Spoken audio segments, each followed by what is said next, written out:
আসসালামু আলাইকুম রহমতুল্লাহি ওয়া বারাকাতুহু। সম্মানিত দর্শক শ্রোতা, আমরা এই পর্যায়ে আপনাদের সামনে মুনাফিকের আলামত সম্পর্কে আলোচনা করতে চাই। এই মুনাফিক সম্পর্কে আল্লাহর রসুল বিশ্বনবী জনাবে মুহাম্মদুর রাসূলুল্লাহ সাল্লাল্লাহু আলাইহি ওয়াসাল্লাম মুনাফিকের কিছু আলামত বয়ান করেছেন।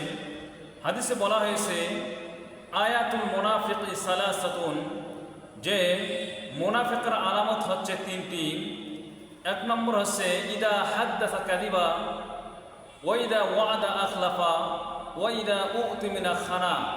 এক নম্বর হলো যে ইদা হাদ্দাসা কাযিবা, যখন কথা বলবে তারা কথায় কথায় মিথ্যা কথা বলবে।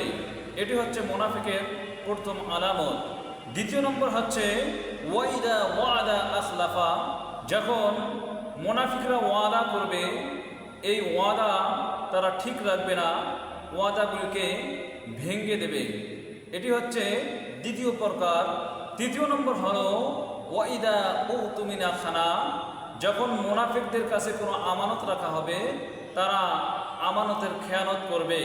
তো রাসূল করিম সাল্লাল্লাহু আলাইহি ওয়াসাল্লাম মুনাফিকের তিনটি আলামত বর্ণনা করেছেন।